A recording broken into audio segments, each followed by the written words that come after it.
My name is Melanie Rojas, and I am going to talk about the definition of a young learner. It refers to children from their first year of formal education until they are between 11 and 12 years old. In addition to being used more and more to cover children who study English, it is characterized by being an energetic, curious, and imaginative group. They are easily distracted, and for this reason technology attracts their attention.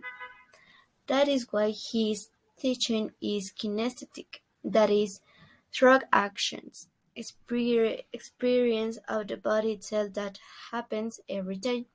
For example, songs, music, games, recreational outings, etc. Created using Powtoon.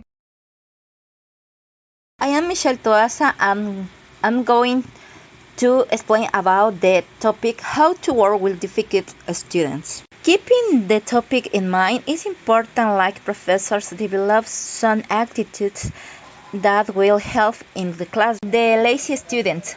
This type of students, we should some strategies. For example, try to incorporate some topics that are interesting for this type of student. The troublemaker students. The common behavior in this kind of students is they are mixed route, rarely works. Some strategies to consider are try to emphasize with the psychological problem he or she might have. The distractor students, they have the trouble keeping their mind on the text. Some strategy to work could Created using Powtoon. Hello everybody, my name is Emilia Cajas and I'm going to explain you how to motivate difficult students, and additionally, I will present a real life example. Let's start with the lazy, poorly motivated students. In order to motivate students, we'll have to take into consideration the incentives, rewards, or praises a teacher can give after the students develop a well-done activity. Some words like well done, perfect job, and amazing job can be used. Encouraging students will let them know that you believe in them, and this will also help. An example of motivating these students is breaking the class into 2 to 4 big groups and provide a series of high challenging activities which include body movement.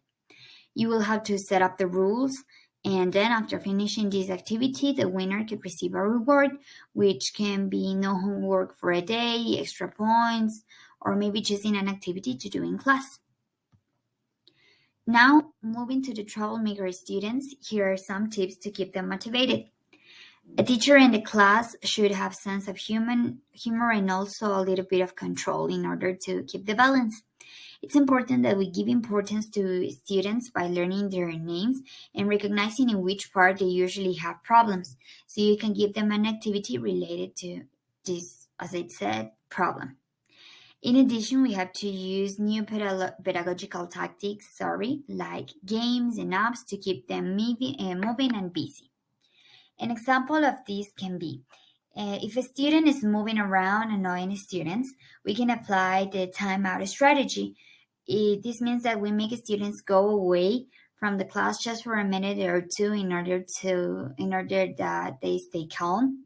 And then when they return, we can give them activities like distributing the homework papers, going to the library and ask for copies, or maybe if we need to call an authority, we can send them.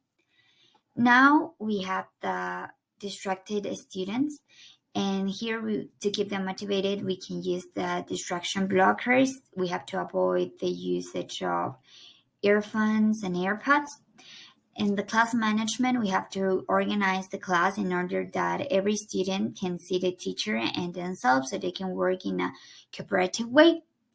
And also we have to use different learning styles.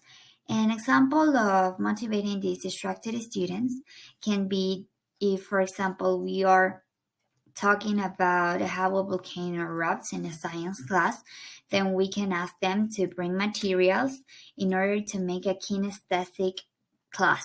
This is a new learning style, so they will have to create a volcano and make it erupt. Created using Powtoon.